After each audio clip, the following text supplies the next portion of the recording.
Hoje nosso tema é a hanseníase, uma doença infecciosa crônica provocada por uma bactéria que causa lesões na pele, danos aos nervos. Atualmente, o último levantamento mostra que o Brasil é o segundo país no mundo com maior número de casos da doença. O Piauí também está entre os estados brasileiros no topo do ranking. Os sinais da hanseníase são diversos. Além das manchas esbranquiçadas, é comum que a doença afete também os nervos do sistema nervoso central, responsáveis pela parte sensitiva e motora. Se os sintomas forem bem específicos dos nervos, a pessoa pode apresentar queixa de formigamentos, choques nos braços e nas pernas, que podem evoluir principalmente para dormência nas mãos e nos pés. Foi o que aconteceu 3 anos atrás com Marinalda. Eu sentia uma grande dormência na perna, eu estava quase impossibilitada de andar e eu sentia muitas câimbras, não conseguia dormir à noite, eu já estava com medo de dormir por conta da dor e da câimbra que dava, estava quase que impossibilitada de andar. No século VI a.C., já se ouvia falar em hanseníase, chamada inicialmente de lepra. Segundo a Sociedade Brasileira de Dermatologia, a doença se manifesta no organismo de 6 meses a 5 anos. Quanto mais cedo o diagnóstico, melhor o tratamento. De acordo com a Organização Mundial de Saúde, o Brasil ocupa o segundo lugar no mundo em número de casos de hanseníase, perde apenas para a Índia. Em 2017, por exemplo, foram quase 27 mil casos. Os estados brasileiros que apresentaram maiores índices foram Mato Grosso, Maranhão, Pará, Pernambuco, Piauí e Tocantins. Muitos desses casos em menores de 15 anos de idade. No Piauí, em 2017, foram 935 notificações, o que equivale a 29,1 casos para cada 100 mil habitantes. Um índice nada bom para o Brasil, já que termina no ano que vem o programa Estratégia Global para a Hanseníase 2016-2020, que tem como meta principal reduzir a 0 o número de crianças com grau 2 de incapacidade provocada pela hanseníase. Lucimar é uma das fundadoras do Mohan no Piauí, movimento de reintegração das pessoas atingidas pela hanseníase. Atualmente, ela é uma das diretoras do Mohan Nacional e nos explica o que falta para diminuir os índices da doença. As condições socioeconômicas estão muito relacionadas com a questão da hanseníase. Somos atingidos a população pobre, não somente, mas a maioria, né? Então é lá que nós estamos, na periferia da cidade. Falta uma boa alimentação, moradia digna. Marinalda, que apareceu no começo da reportagem, fez tratamento por 1 ano e está curada. Ela precisou fazer 2 cirurgias na perna esquerda. Mesmo assim, ficou com sequelas e sente dificuldade ao caminhar. Uma paciente que soube vencer principalmente o preconceito.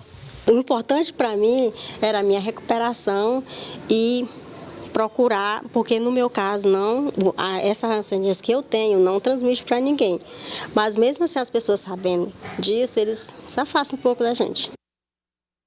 Pois é, esse preconceito que ao longo de toda a história da doença acompanha os pacientes. Nós vamos saber um pouco mais agora, gente, porque essa doença, ela não vai escolher faixa etária, ela não vai escolher sexo, ela não vai escolher classe social, qualquer um de nós pode estar sujeito. Então é muito importante a gente saber tudo sobre a hanseníase. Nós vamos conversar com a supervisora de hanseníase da CESAP, Eliracema Alves, que está aqui com a gente. Bom dia. Bom dia a todos. Olha, a gente conversava aqui sobre temas muito importantes. Você sabia que o diagnóstico recente de 59 pessoas aponta para público justamente abaixo de 15 anos, como que o Christian estava falando, ou seja, são 59 crianças, é o levantamento mais recente, contaminadas pela bactéria da hanseníase, né? Exatamente.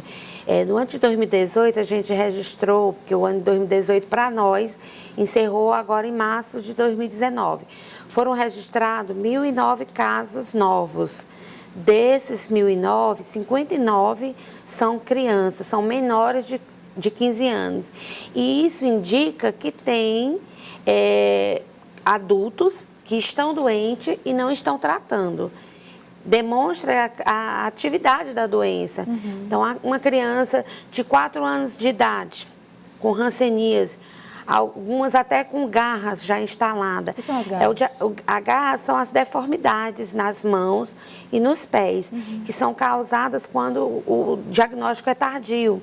Demora-se muito a fazer o diagnóstico da doença e a doença vai evoluindo, porque a preferência do bacilo, diferente do que se pensa, a bactéria, diferente do que se pensa que é pele, o primeiro lugar que ela atinge são os nervos. Por isso que causa as dormência.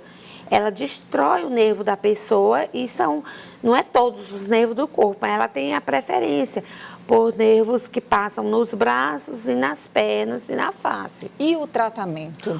O tratamento, ele é diferenciado. Ele é para os que estão na fase inicial da doença, que a gente chama de paucibacilares, o tratamento é de 6 doses, que corresponde a 6 meses. É uma dose por mês.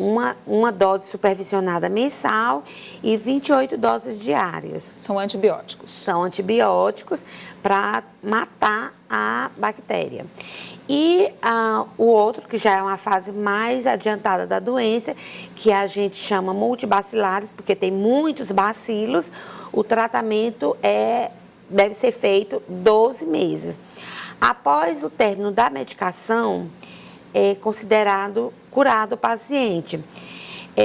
E alguns pacientes, eles podem desenvolver o que a gente chama de reações, porque quando o antibiótico está agindo no corpo, ele está matando, destruindo esses bacilos. E esses bacilos ficam depositados no nosso corpo. Tudo que tem no nosso corpo, de diferente do que é natural dele, o nosso corpo fica brigando com ele. Então, essa guerra do nosso corpo contra os restos bacilares causa as reações que a gente chama de reações rancênicas. Essas reações, elas não são tratadas com a mesma medicação que a gente chama de PQT, a poliquimioterapia. Ela já é tratada com os corticoides. E é um tratamento, pelo que a senhora está dizendo, que envolve um compromisso muito grande do paciente. Se abandonar o tratamento, aí não dá certo. Exatamente. Tem que ter esse compromisso, esse envolvimento com a família, que é a maior dificuldade por conta do estigma e do preconceito, que apesar da doença ser milenar, e com a evolução dos tempos, o estigma e o preconceito não ficaram para trás, acompanharam a evolução dos tempos. A gente pensa que em 2019, pleno século XXI, não exista mais.